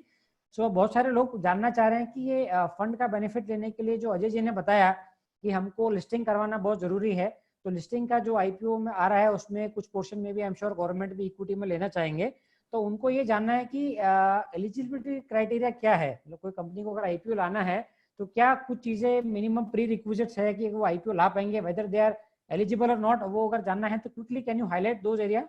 Listing करने के लिए या इक्विटी लाने के लिए बेसिकली बहुत ही रिलैक्स क्राइटेरिया रखा हुआ है, और 2 इयर्स का एक कंपनी का एग्जिस्टेंस होना चाहिए मिनिमम, और कंपनी प्रॉफिट में होनी चाहिए। बाकी देखिए टर्नओवर रिलेटेड या कोई रेस्ट्रिक्शन नहीं है, अपना कंपनी प्रॉफिट में होना चाहिए। और प्रॉफिट में अगर नहीं है तो उसका भी ऑल्टरनेट जैसे स्टार्टअप प्लेटफॉर्म है तो उसमें वो नहीं निकलता है। तो मेरे हिसाब से आप एलिजिबिलिटी के बारे में मत सोचिए, हर चीज का सॉल्यूशन है कि भाई आज अगर एसएमई में नहीं फिट होता है तो हो सकता है शायद स्टार्टअप प्लेटफॉर्म पे फिट हो जाए, या अभी अगर लेट्स से आईपीओ में टाइम लग रहा है, उसकी एलिजिबिलिटी में नहीं मिल रहा है, तो हम प्री आईपीओ फंड्स ले लेते हैं और उसके बाद में आईपीओ में जा सकते हैं। So IPO is definitely a good platform, but अपने को ये सोचना है कि हम कैपिटल कैसे रेज करें, हम बिना ब्याज का विदाउट इंटरेस्ट कैपिटल आज के टाइम पे कैसे रेज करें ताकि हमारे पास वो ताकत बनी रहे बिजनेस को सस्टेन करने के लिए, वो हमको सोचना है। और उसमें चाहे वो फिर आईपीओ में फिट बैठे, प्री आईपीओ में बैठे, वेंचर कैपिटल या प्राइवेट इक्विटी के थ्रू बैठे, दीज आर वेरियस टूल्स। तो और जो एक पॉइंट था कि भाई हमारी बिजनेस में कंट्रोल चला जाता है या कोई इंटरफेरेंस आ जाता है, ऐसा कुछ भी नहीं है। It's a very healthy process, it's a true partnership, growth partnership. और कोई भी इन्वेस्टर अगर पैसा लगाता है, फंड्स इक्विटी लगाता है, तो वो आपके ऊपर लगा रहा है, प्रमोटर्स के ऊपर लगा रहा है। तो रिस्क उनको है, पैसा लगाने वाले को रिस्क है, आप पैसा लेके उसको यूज करने वाले हो। तो एक्चुअली जो एप्रीहेंशन है उनको होना चाहिए। आप तो promoters as a business founders, we are taking money and using in the business, और शायद अगर वो कुछ ऐसा नुकसान होता तो आज इतने बड़े जो कैपिटल मार्केट का या कैपिटल डिप्लॉयमेंट का जो ग्लोबली एक फॉर्मेट बना हुआ है थ्रू वेरियस मीन्स, तो शायद वो आज सस्टेन नहीं करता। तो जैसे हिरेन भाई ने भी कहा कि अपने गुड गवर्नेंस के साथ में आज तक जो किया उसको हम चेंज नहीं कर सकते, बट आज के टाइम में दर्शन भाई ने भी बताया, बाकी पैनलिस्ट ने भी बताया, हम कैसे एक टेक्नोलॉजी के साथ में कॉस्ट कम करते हुए अपने बिजनेस को एक नए दौर के हिसाब से उसको पोजीशन करें, बिना कुछ ज्यादा कॉस्ट लगाए, और उसमें राइट इक्विटी पार्टनर लेके आए। इक्विटी का आना बहुत जरूरी है, that again and again I am saying at the cost of repetition. फिर वो प्री आईपीओ में आए, आईपीओ में आए, that we will be able to guide. और एलिजिबिलिटी के हिसाब से आप मत सोचिए कि हम एलिजिबल है कि नहीं है, एलिजिबल कैसे करना है, एलिजिबिलिटी के लिए क्या प्रिपरेशन करनी है, वो कोई बहुत बड़ी चीज नहीं है। गवर्नमेंट ने भी काफी नॉर्म्स रिलैक्स रखे हैं ताकि ज्यादा से ज्यादा नंबर ऑफ यूनिट्स इसका बेनिफिट ले सके। So thanks Mahavir ji for the quick insight. So I think I could correlate to maybe one of the let's say news which has come just last week only. कि I'm sure everyone is aware, सब लोग को पता है कि Reliance has maybe Facebook has taken 10% shares in Reliance Jio. I'm sure everyone is aware. Maybe few months back हमने news सुना था कि Saudi Aramco is taking 20% in Reliance Industries. So I think this is nothing but a equity fundraising. And maybe last August में मुकेश भाई ने I think ये बोला भी था कि March 2021 तक we will make Reliance as a debt-free company. So I think ये that is a very welcome move on that side. I think these जो हम ये news सुन रहे हैं, सऊदी अरमको, फेसबुक का, फिर विस्टा फंड्स है जो भी रिलायंस में इन्वेस्ट कर रहे हैं, so that is nothing but to make a Reliance a debt free company. So long term में equity fund raising is very important. जैसे महावीर जी ने बताया, दर्शन भाई ने अपने इनसाइट शेयर किए कि कैसे कंपनीज को ये टाइम पे फेस करनी है सिचुएशन। हिरेन भाई है shared our thoughts about the package, उसका बेनिफिट क्या क्या एमएसएमईज के लिए आए हैं, तो उसके लिए maybe you can contact him separately also. And thanks again Girish भाई to share your insights, Nitesh भाई to help us reducing the cost, and Bhupat भाई आपके जो आई थिंक इनिशिएटिव्स आपने लिए हैं इन टर्म्स ऑफ टेक्नोलॉजी, या जो भी आप अभी के टाइम पे कैसे आप लेबर मैनेजमेंट कर रहे हैं, so that with that with this note, I would like to maybe complete the webinar today. So thanks every participant to spend your time and attend this useful webinar. I'm sure this was an useful, informative session for you all. So I think we have just floated a poll session that how was this overall webinar, maybe in the feedback side basically. So request everyone to participate in that. So thanks a lot, everyone. So looking forward for many such kind of more leaders from the MSME segments. So thanks a lot. Thanks all Thank you all panelists. the participants. And Thank you very much. Yogesh, and thank you everybody on the panel. Thank you so much. Thank you, sir. Thank you very much.